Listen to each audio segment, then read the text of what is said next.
Okay, let's start. Good evening, all of you. Right. So this is the past paper discussion class. Right. I will take 2019 past paper for today's lecture. Right. And I will discuss the auditing question, auditing part. Normally, you can see what principle of auditing and taxation paper consists of 6 questions, but the last year question paper they have given 5 questions only. Okay, இதுக்கு முதல் இருக்கிற வருடங்கள் எல்லாம் 6 கேள்விகள் அநேகமாக வந்திருக்குது. 3 கேள்விகள் கணக்காய்வு பகுதியில இருந்தும் 3 கேள்விகள் வரியியல் பகுதியிலிருந்தும் வந்திருக்கு. ரைட், ஒவ்வொரு பாட்டுக்கும் பகுதிக்கு 50 புள்ளிகளும் டெக்ஸேஷனுக்கு 50 கொடுக்கப்பட்டிருக்கிறது. ஆனால் 2019 பாஸ் பேப்பர்ல வந்து கணக்காய்வு பகுதி 3 கேள்விகள் இருக்குது. அதே நேரம் டெக்ஸேஷன்ல வந்து 2 கேள்விகள் தான் வழங்கப்பட்டிருக்கு. ஆனா கணக்காய்வு பகுதிக்கு 50 3 கேள்விகளுக்கு 20 மார்க்ஸ் 20 மார்க்ஸ் 10 மார்க்ஸ். ஆனா வரியியல் பகுதியை பொறுத்த பார்த்துட்டு 25 மார்க்ஸ் கொடுக்கப்பட்டிருக்கு. Right, okay. முதலாவது நம்ம கணக்காய்வு சம்பந்தமான முதல் 3 கேள்விகளை டிஸ்கஸ் பண்ணுவோம். 2019 past paper. Sorry, question number 1, first part. Right, question number 1, first part. Auditor always express his opinion with a reasonable assurance because of there are inherent limitation of audit. Mean by reasonable assurance, what are the limitation of audit? Right, in the slides நான் recapitulation செய்யக்குள்ள நீங்க பார்த்திருக்கலாம். Right, reasonable assurance சம்பந்தமாக நான் நிறையவே விளங்கப்படுத்திருக்கேன். Right, video கிளிப்ஸ்ல நீங்க கேட்டு விளங்கி கொள்ளலாம். அசூரன்ஸ் என்கேஜ்மெண்ட்ல நீங்க சொன்னால் right, slide number 22. Right, reasonable assurance. Reasonable assurance சொன்னால் நான் ஏற்கனவே உங்களுக்கு சொல்லியிருக்கேன், ஒரு கணக்காய்வாளர் 100% எல்லா விடயங்களையும் தன்னுடைய கணக்காய்வுக்கு உட்படுத்துவதில்லை. ரைட், கணக்காய்வு செய்வதற்குரிய பகுதிகள் என்று சொல்லி அவர் ஆரம்பத்துல அடையாளம் காண்கின்ற பொழுது ஐட்டம் லாஸ்ட் கிளாஸ்ல டிஸ்கஸ் பண்ணினோம். ஆடிட்டபிள் ஐட்டம் ஸ்பெஷல் அட்டென்ஷன் ஏரியாஸ், இதை கொண்டுதான் கணக்காய்வு செய்து தனக்கு வழங்கப்பட்ட காலத்துக்குள்ள கணக்காய்வு செய்து இந்த ஃபைனான்சியல் ஸ்டேட்மெண்ட் சம்பந்தமான தன்னுடைய அபிப்பிராயத்தை வெளிப்படுத்துகிறார்.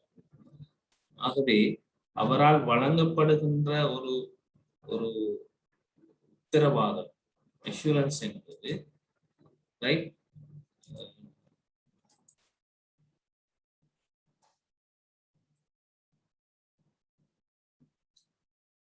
உயர்வான ஒரு அல்லது நியாயமான ஒரு அஷூரன்ஸ் தான் அவர் வழங்குகிறார். ரைட், 100% அப்சல்யூட்டான வழங்குவதில்லை. ரைட், இந்த கிளிப்ஸ் கூட நான் டிஸ்கஸ் பண்ணிக்கிறேன் நினைக்கிறேன்.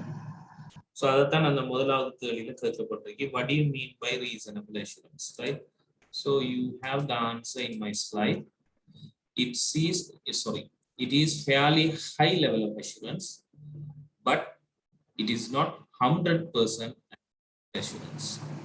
With reasonable assurance, practitioner reduces the risk of incorrect opinion to an acceptably low level. By reducing the incorrect opinion to such low level, the practitioner is able to express their opinion in the positive form. Okay, so this is the reasonable assurance. Again, he is asking, first part la முதலாவது கேள்வியிலே reasonable assurance நான் என்னன்னு கேட்டுட்டு கணக்காய்வின் வரையறைகள் என்னன்னு சொல்லி கேட்டிருக்காரு. That of course you can find in the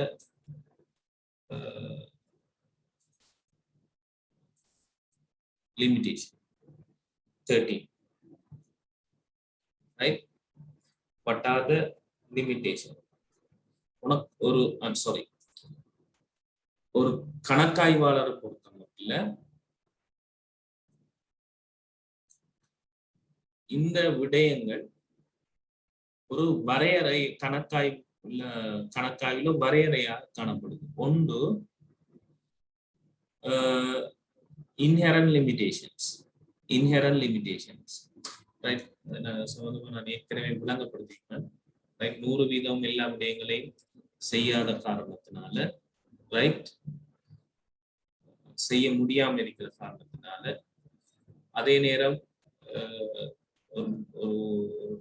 ஒரு பாரதூரமான ஒரு பிழையான விஷயங்கள் சில வேளைகள்ல தங்களுடைய சாம்பலுக்குள்ள வந்து தங்களுடைய கணக்காய்களுக்குள்ள அடையாளப்படுத்த விடப்படுகின்ற பொழுது, அல்லது ஒழுங்கு அகக்கட்டுப்பாடு இருந்தாலும், எழுத்து வடிவில் இருந்தாலும், செயற்பாட்டு வடிவில் குறைபாடுகள் இருக்கின்ற வந்து கணக்காய்வு பொருத்தமட்டுக்கு ஒரு வரையறை. ஏன் 100% எல்லாத்தையும் நம்ம பார்க்க இயலாது, ஒரு வரையறை. இரண்டாவது, குறிப்பிடப்பட்ட ஒரு ஒரு கணக்காய்வு செய்யப்பட வேண்டிய பகுதி, ரைட், அடையாளப்படுத்தப்படாமல் தவறப்படுகின்ற பொழுது ஏற்படுகின்ற அந்த இடர், அது ஒரு வரையறை, ரைட். இன்டர்னல் கண்ட்ரோல், அகக்கட்டுப்பாடு என்பது சரியான வகையில வடிவமைக்கப்பட்டிருந்தாலும், அது எழுத்துருவில் இருந்தாலும், செயற்பாட்டு வடிவத்தில் அது இல்லாமல் இருக்கின்ற பொழுது அது கணக்காய்வாளர் பொறுத்த மட்டும் ஒரு பாரிய ஒரு நிறுவனத்தை கணக்காய்வு செய்கிறதுங்கிறது ஒரு சவாலான ஒரு விடயம், அது இடர்கூடிய. இது தவிர எப்பவும் சாதாரணமாக ஒரு கணக்காய்வாளர் வந்து ஒரு சேவை வழங்குற நிறுவனத்தை கணக்காய்வு செய்ய போகலாம், பொருள் உற்பத்தி செய்யப்படுகிற நிறுவனங்களை கணக்காய்வு செய்ய போடலாம். வேறுபட்ட கிளையண்டோட அவங்க டீல் பண்ணுகின்ற பொழுது அந்த நிறுவனம் சம்பந்தமான ஒரு பூரணமான ஒரு அல்லது அது சம்பந்தமான பூரணமான ஒரு எல்லா விடயத்தையும் தெரிந்து கொண்டு கணக்காய்வு செய்ய போவதில்லை. கணக்காய்வுன்ற ஒரு விஷயத்துக்கு சம்பந்தப்படுறோமோ அப்பதான் அந்த நிறுவனம் சம்பந்தமான அறிமுகமும் அது சம்பந்தமான பின்னணிகளையும் தேடிக்கொள்ளும், ரைட். ஸோ அது ஒரு சேலஞ்ச், ரைட். ரெண்டாவது, ப்ராப்ளம்ஸ் ஆஃப் டிபெண்டன்ஸ். போறோம் நாம ஆடிட் பண்ண, அந்த நிறுவனத்தில் இருக்கின்ற ஸ்டாஃப்ல எங்களுக்கு கேட்டு தருது, ரைட். கணக்காய்வுங்கிறது like a postmortem examination, right. ஒருவர் இறந்தால் உங்களுக்கு தெரியும் போஸ்ட்மார்ட்டம் எக்ஸாமினேஷன் செய்யற மாதிரி. எல்லா நிதி வருடத்துக்குரிய சகல விடயங்களும் முடிவுக்கு கொண்டு வந்ததுக்கு பிறகு you have to go there, right? You have to work on, then you have to identify the fraud and the errors, right? The materialities, the riskiness, right? Everything you have to study back. எது ஏலியான ஒரு வருஷம் நடந்து முடிஞ்சிருக்கீங்க, அதுக்கு பிறகுதான் நீங்க போறீங்க, right.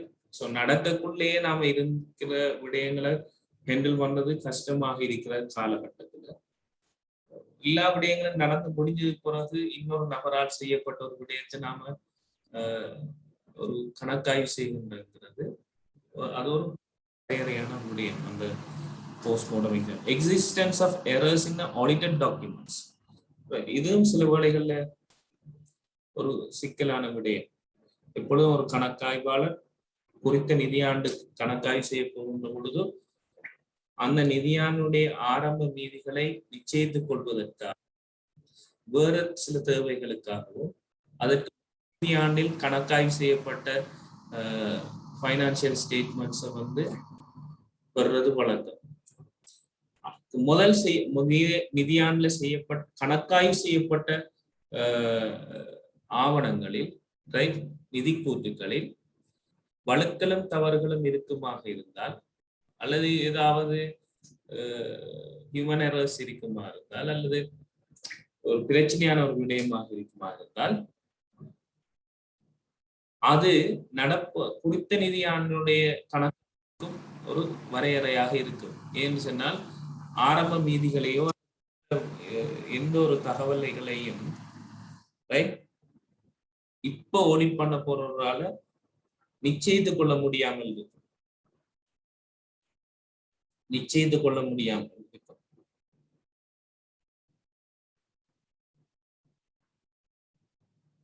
Okay, so அது ஒரு வரையறை. lack of expertise கணக்காய்வு செய்கின்ற விடயங்கள்ல நிறுவனத்துக்கு நிறுவனம் வேறுபட்ட சப்ஜெக்ட்ஸை டீல் பண்ண வேண்டியது. நிபுணத்துவம் வாய்ந்தவர்களுடைய நிபுணத்துவம் குறைவாக இருக்குமா இருந்தால் கணக்காய்வு செய்கின்றவர் குறிப்பிட்ட சப்ஜெக்ட் சம்பந்தமான நிபுணத்துவம் குறைவாக இருக்குமா இருந்தால் அது ஒரு வரையறை. குவாலிட்டி ஆஃப் த ஆடிட்டருடைய குவாலிட்டி ஒரு வரையறையான விஷயம். Existence of defective policies, right, குறைபாடுடைய பாலிசிஸ் நிறுவனங்கள் இருக்கிறது, அது ஒரு வரையறையான விடயம். ஸோ இப்படியான விடயங்களை நீங்க என்ன செய்யலாம், சொல்லிக்கொள்ளலாம். I'm moving to the second part. Question number 1, second question. What are the objectives of audit engagement letter? Give 3 extra examples of documents contained in that letter. Right? இது சம்பந்தமாக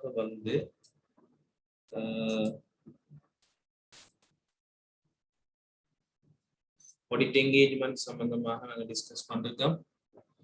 Right? Audit engagement is an agreement.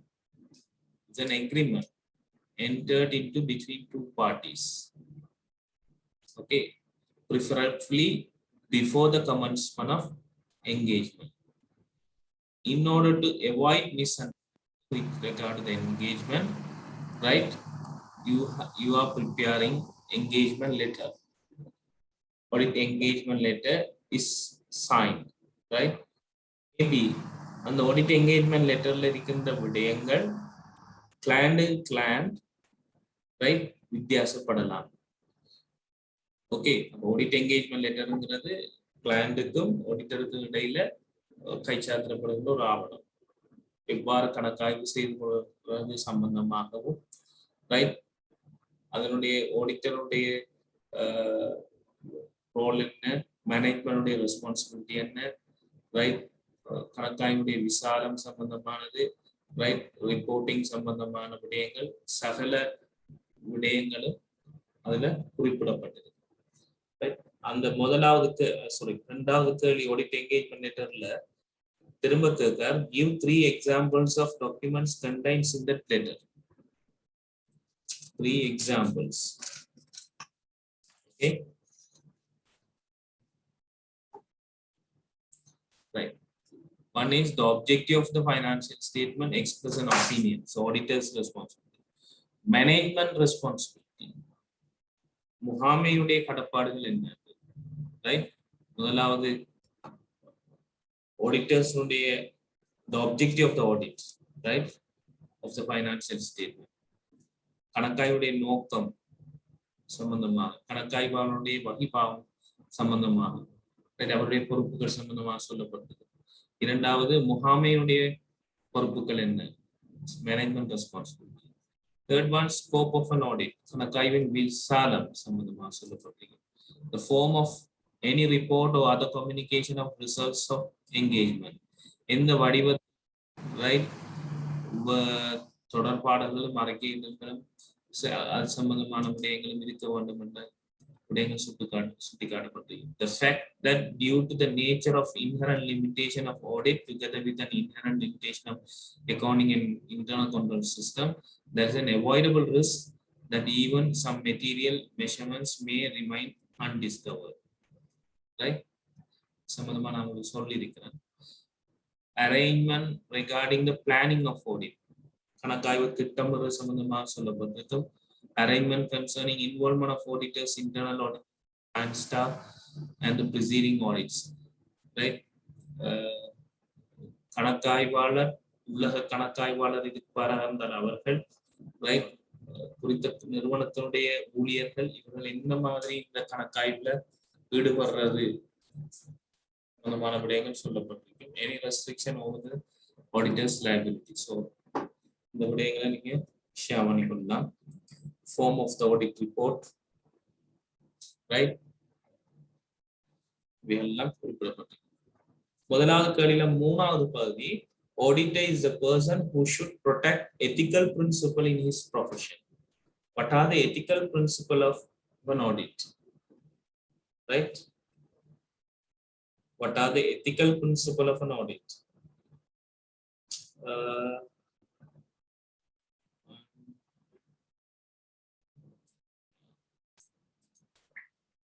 Right? These are the ethical principle of an auditor. Right? இங்கேயுமே ஒரு கணக்காய்வை நாங்கள் செய்ய போறோம். Right? கணக்காய்வு செய்ய போகிற பொழுது ஒரு ஒழுக்கவியல் ரீதியான பொறுப்பு என்று சொல்லி சொல்றது, எத்திக்ஸ் என்று சொல்றது. இப்ப நாம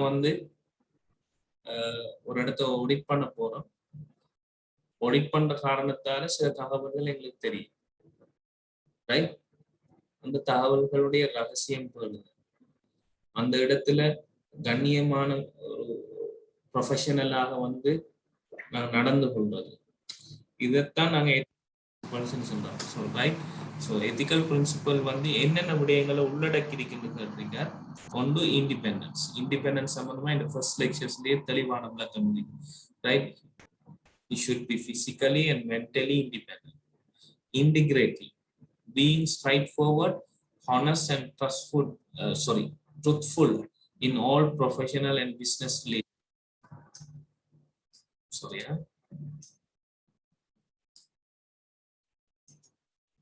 That is integrate.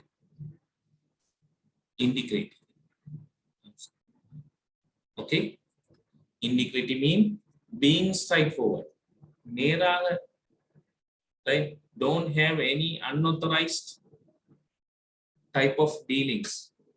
Be straightforward as an auditor. Be an honest person, truthful person in all professional and business relationships. Right? That is integrity. Objectivity, not allowing bias, conflict of interest, or influence of other people to override your professional judgment. Right? பக்கச்சார்பா, right? அல்லது இன்னொரு ஆள் உங்களுடைய professional ஜட்மெண்ட்ல இன்னொரு ஆளுடைய ஆதிக்கம் இவைகள் எல்லாம் இருக்காமல் ஒப்ஜெக்டிவிட்டியாக இருக்கு. என்ன நோக்கமோ அது சரியான வெளிப்படுத்தும். Right? There should not be any conflict of interest. Okay? Professional competence and due care, an ongoing commitment to a level of professional knowledge and skill. Base this on current development in practice, legislation. Those working under the authority must also have the appropriate training and supervision. Professional competence, கண்ணிய ரீதியான ஒரு தொழில் என்று சொல்றீங்க ஆடிட்டை பொறுத்த மட்டும். Right? So அந்த professional skills, நாலேஜை வெளிப்படுத்தும். ரைட்? கான்ஃபிடென்ஷியலிட்டி, இரகசியம் போனோம். You should not disclose the professional information unless you have the permission or legal or professional duty to do so. அதான் நான் உங்களுக்கு சொன்னேன். ரைட்? ஒரு நிறுவனத்தை நீங்க போறீங்க, ஆடிட் பண்றீங்க. ரைட்?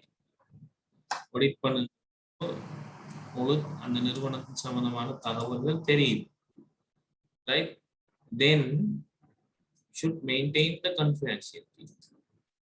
தெரியும்ன்றதுக்காக எல்லா இடத்துலயும் நீங்க சொல்லல. உங்களுக்கு எங்க அவசியமாக சொல்லணும் என்று சட்ட ரீதியாக அல்லது உங்களுக்கு ஸ்பெசிபிக்கான பெர்மிஷன் இருக்கு, அந்த இடத்துலதான் you have to do it. Okay? Then professional behavior.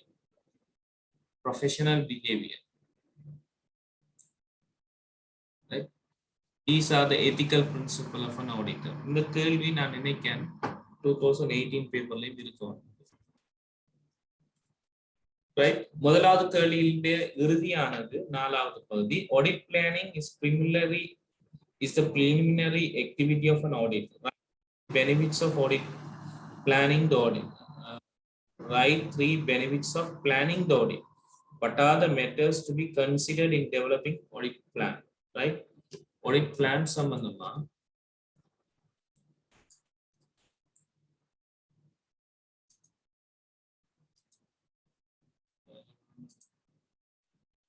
must have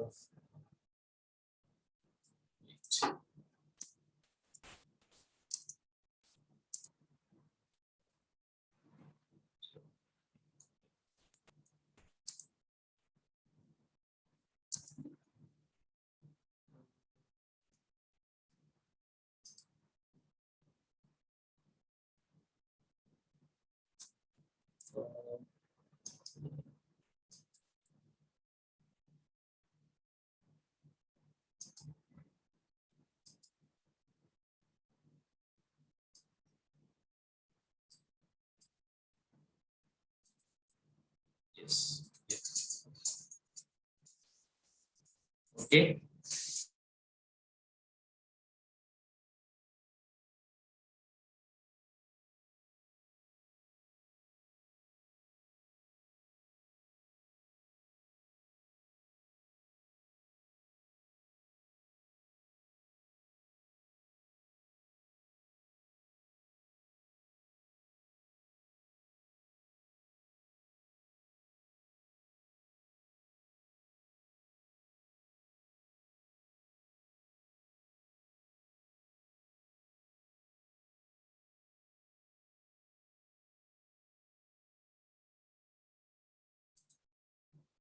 So let me to continue. Right? Audit planning is a preliminary activity, right? Audit planning என்று சொல்லி சொல்றது எதை நாங்க சொல்றோம்னு சொன்னால் is a general strategy and detailed approach for expected nature, timing and extent of audit. So this is the important point. ஒரு வினைதரனாக நான் சொல்லியிருக்கேன் practical கண்டெக்ஸ்ட்ல 2 weeks 3 weeks அல்லது ஒரு 1 மந்த் இதுக்குள்ளதான் ஆடிட்டை செய்து முடிக்க வேண்டிய தரப்படுற காலக்கெடு, ரைட்? ஒரு குறுகிய காலம், ஒரு 1 இயர் ஆடிட்டை நீங்க செய்ய போறது ஒரு 1 மந்த்ல அல்லது ஒரு 2 வீக்ஸ்ல 3 வீக்ஸ்ல எல்லாம் நீங்க செய்ய போறீங்க. ஸோ சரியான கணக்காய்வு திட்டமிடலை நீங்க செய்யணும். அப்படி செய்யாம நாங்க என்ன செய்யலாது செய்யலாது. So it's a general strategy and detail audit approach. ஒரு விரிவான கணக்காய்வுடைய அணுகுமுறை எப்படி நாங்க செய்யறது கணக்காய்வு. கணக்காய்வு நேச்சர் இது சம்பந்தமா ஃபர்ஸ்ட் கிளிப்ல நான் காய்ச்சிருப்பேன். டைமிங் எந்த ஏரியாவாக நாங்க செய்யறோம், ஃபைனான்சியல் ஆடிட் செய்யறோமா அல்லது ஒரு ஸ்பெசிபிக் பர்பஸுக்கான ஆடிட் செய்யறோமா, ஸோ இதெல்லாம் பொறுத்து இந்த திட்டமிடல் தங்கி இருக்கு. ஸோ இந்த ஆடிட்டினுடைய நன்மை, sorry, right 3 benefits of planning the audit. கணக்காயுடைய 3 நன்மைகளை கேட்கிறார். 3 நன்மைகள் என்னன்னு சொல்லுங்க. நிறைய நன்மைகளை நீங்க எழுதலாம், ரைட்? உண்மையாக அந்த கணக்காய்வுடைய direction, it sets the direction of audit, direction for the audit. இப்படி இதுக்கு பிறகு இதை நாங்க செய்யணும், இதை இன்னார் செய்யணும், ரைட்? இன்னென்னார் இதுக்கு பொறுப்பு. So it's gives a direction. Describe the expected scope, right? எந்த விஷயங்களை நான் கணக்காய் செய்யணும், அதனுடைய விசாலம் என்ன, ரைட்? இது சம்பந்தமா நான் டீட்டெயிலா நான் ஸ்கோப் சம்பந்தமா கதைக்கிறேன், right? Then conduct of the audit and provide guidance for the development of audit program. ஒரு கணக்காய்வு நிகழ்ச்சி திட்டம் ஒன்றை தயாரிக்கிறதுக்கு இது ஒரு வழிகாட்டலாக அமையும், ரைட்? திட்டமிடுறோம், இந்த திட்டம் கணக்காய்வு திட்டமிடல் கணக்காய்வு நிகழ்ச்சி திட்டம் ஒன்றை தயாரிக்கிறதுக்கு வழிவகுக்குது. Audit programs means, right, before the commencement of an audit, the auditor prepare the audit program as to what to be done by him and by his assistant and the time with each work to be completed. என்னென்ன விடயங்கள் செய்யப்பட வேண்டும், யாரால செய்யப்பட வேண்டும், யார் அதுக்கு உதவியாளராக இருக்க வேண்டும், யார் அதற்குரிய பொறுப்புதாரியாக இருக்க வேண்டும். ஏன்னா ஆடிட் என்று செல்லுகின்ற பொழுது தனியாக ஒரு மனிதன் ஒரு ஒரு கணக்காய்வாளர் போய் ஒரு இடத்துல கணக்காய்வு செய்வதில்லை. பெரும்பாலும் கணக்காய்வு வந்து 4 பேர் அல்லது ஒரு பெரிய ஒரு டீம் போய் தான் செய்யும். அந்த டீம் போய் செய்கின்ற பொழுது யார் எந்த வேலையை செய்யணும், யார் யாருக்கு உதவியாளராக இருக்கணும், யாருக்கு அறிக்கையிடல் செய்யணும், ரிப்போர்ட் பண்ணணும், ரைட், கடைசியா அந்த நபர் யாருக்கு ரிப்போர்ட் பண்ணணும் அப்படின்னு எல்லாம் சரியான ஒரு நிகழ்ச்சி திட்டத்தை தயாரிக்கிறதுக்கு இந்த கணக்காய்வு திட்டமிடல் உதவி செய்யுது, right. So this R the benefits.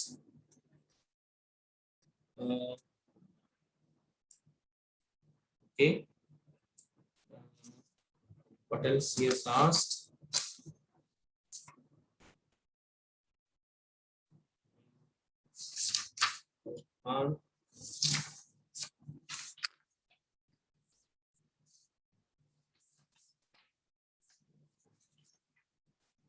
Last question.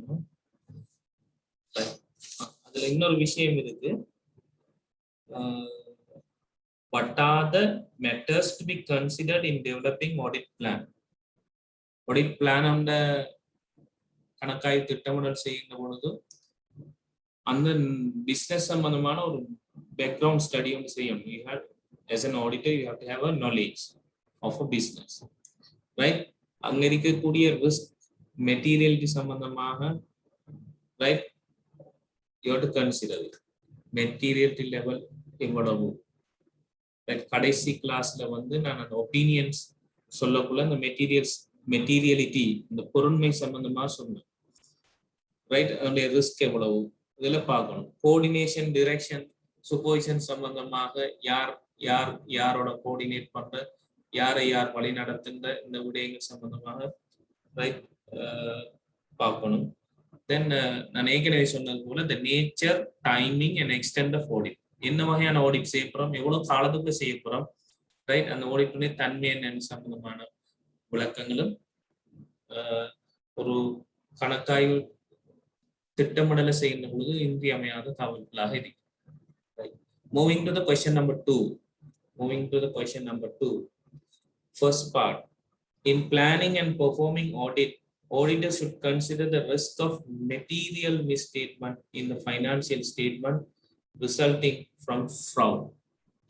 Define the word fraud and error and give one example for each. Right. I hope சம்பந்தமா டிஸ்கஸ் பண்ணோம். Yes.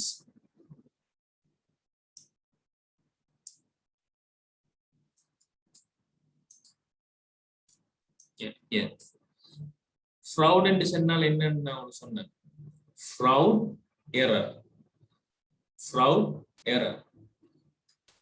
வழக்குகளையும் மோசடிகளையும் கண்டுபிடிக்கிறதும் தடுக்கிறதும் கணக்காய்வுடைய துணை நோக்கங்கள்ல ஒன்று. ஃப்ரௌட் என்று சொல்லி சொன்னால் குறித்த நோக்கத்தோடு செய்யப்படுகின்ற ஒரு பிழையான விடயம். எரர் என்று சொல்லி சொன்னால், ரைட், எந்தவித நோக்கமும் இல்லாமல் செய்யப்படுகின்ற ஒரு தவறுதலாக ஒரு பிழையான விடயம், right.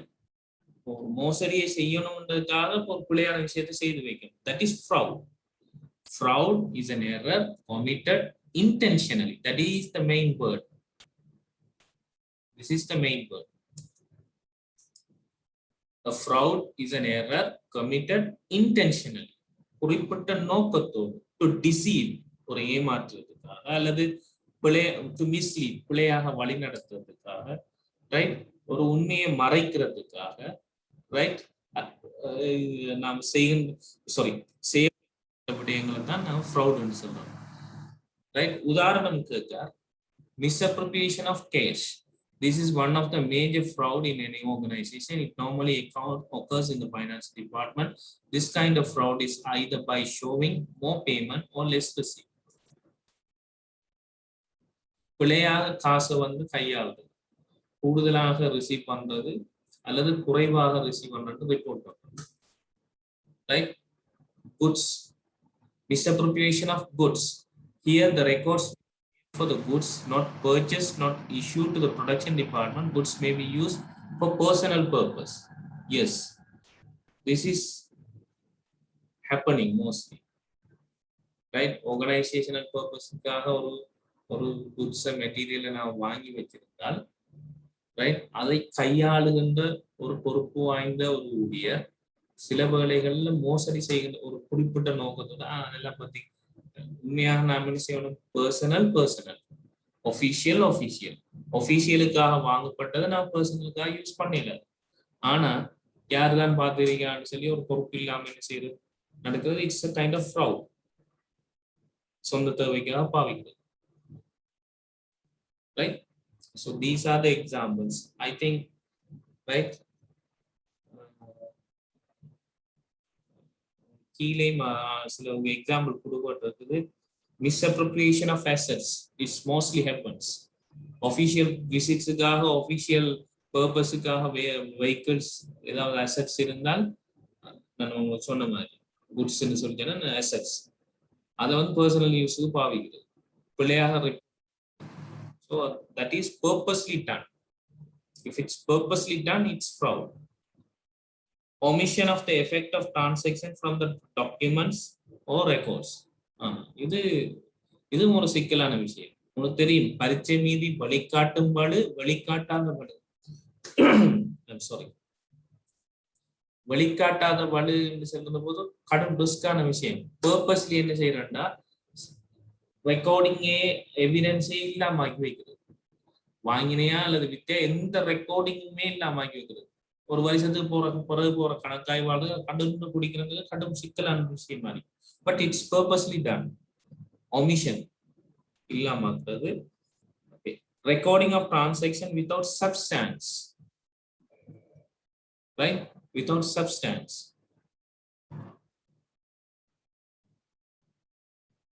many misapplication of accounting policies. பிழையாக வந்து ஒரு பொருள் போடலை செய்து நிறுவனத்துல வந்து நிதியை கையாளு சம்பந்தமாக பாலிசிஸ் கொள்கைகள் இருக்கு, ரைட்? நம்ம சொல்றோம் சட்ட ரீதியா என்ன எங்க எல்லாம் வேற மாதிரி கருத்து கொடுக்க இல்லையோ அப்படி கொடுத்து நாம என்ன செய்யறோம், யூஸ் பண்றோம், ரைட்? பிழையான ஒரு பொருள் போடலை வந்து கொள்கைகள்ல விளக்கி பிழையாக கையாள போகுது. That is fraud. Okay. Okay, that is the first part. Second part, ரெண்டாவது part, internal control system is a key area when designing the audit. What are the objectives of internal control system of an organization? Right? I will share another documents that is easy. It's my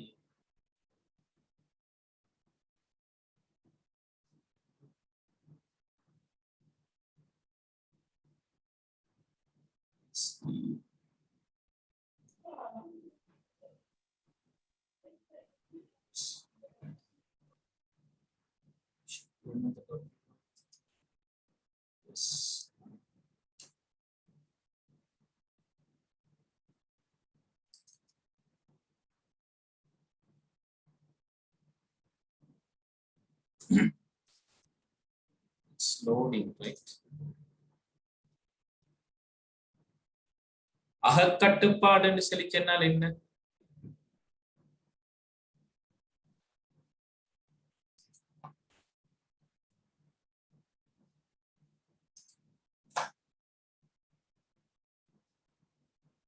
Can you see the Word document?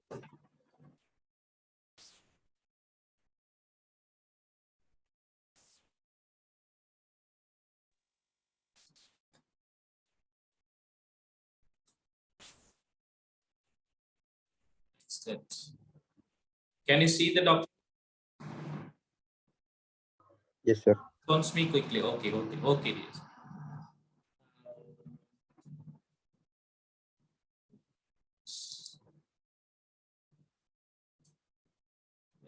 Internal control.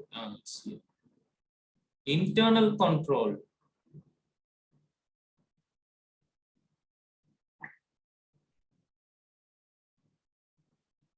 Internal control is a broad term which normally used to control financial and non-financial activities.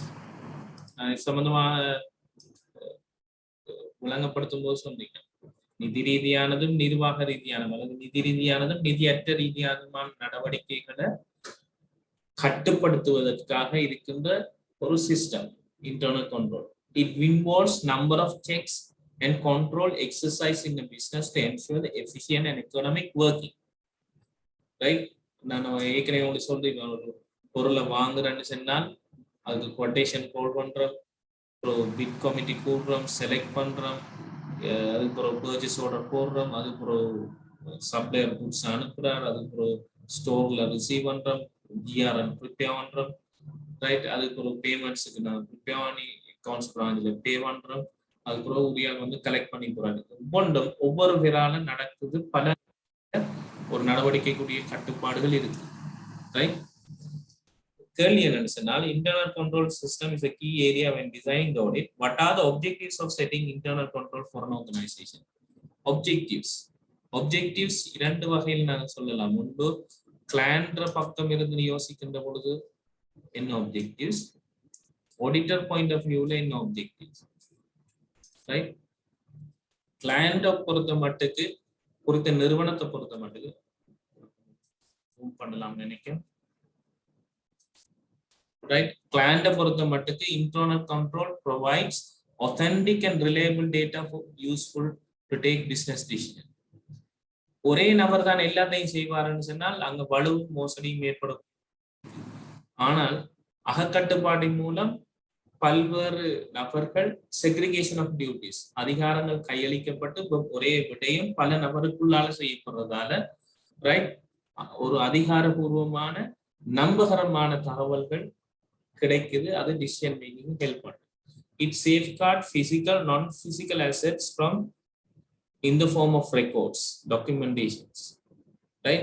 So நிறுவனத்திலே சொத்துக்கள், right, எல்லாவற்றையும் ஒழுங்காக பேணி, right, ஆவணப்படுத்துவதற்கு internal control உதவுது, right? பெரும்பாலும் நீங்க பாத்தீங்கன்னா asset register இருக்கு, நான் உங்களுக்கு படிப்பிக்கும் போது சொல்லியிருப்பேன்னு நினைக்கிறேன்.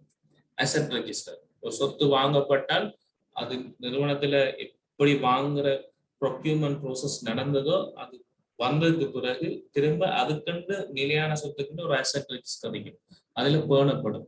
அந்த அசெட்ஸ் ஒவ்வொரு வருடமும் செக் பண்ணப்படும், இருக்குதா இல்லையா, டேமேஜ் ஆயிட்டா, என்ன கண்டிஷன் இருக்கு, இனி பாவிக்கல அது விற்போமா, விற்கிறன்னா அந்த நிறுவனத்துக்கு இருக்கிற ப்ரொசீஜர் என்ன. So it safeguards. It promotes operational efficiency, preventing waste, duplication of work, inefficient use of resource. Duplication, ஒரே விஷயத்தை பலர் செய்ய வேண்டிய அவசியம் இல்லை.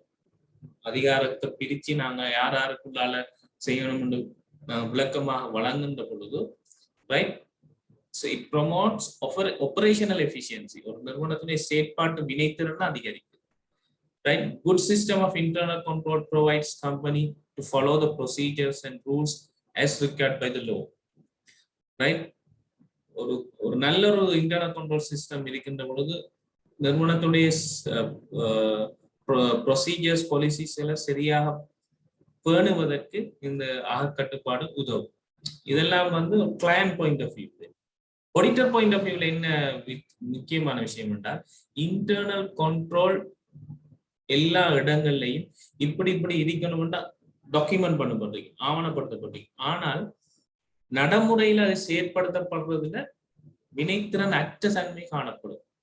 ஆனா ஒரு இடத்தை நாம கணக்காய்வு செய்ய போறோம், இன்டர்னல் கண்ட்ரோல் பெர்ஃபெக்டா இயங்குதாங்கண்டா அங்க வழுக்கல் மோசடிகள் ஏற்படுவதற்கான வாய்ப்பு குறைய, கணக்காய்வாளருடைய வேலையும் இலகுவாக இருக்கு. அதுதான் கணக்காய்வாளருடைய நோக்கமாக இருக்கும் internal control. Right? Where is that point? Yes.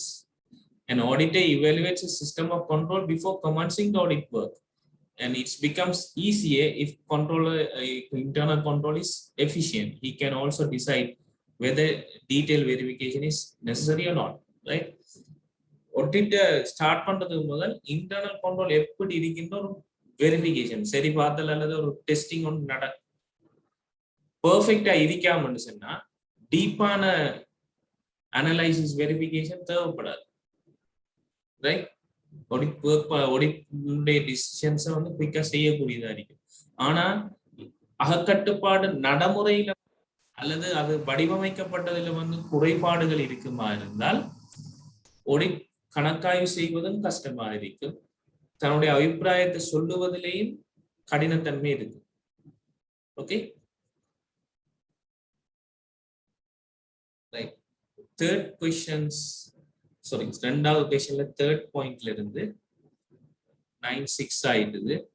Right, நாளைக்கு நான் hope I can put another class in the morning time. Right, I will wind up with this question number 2, second part. Right, I will continue in the another lecture. Right, thank you very much. Be online.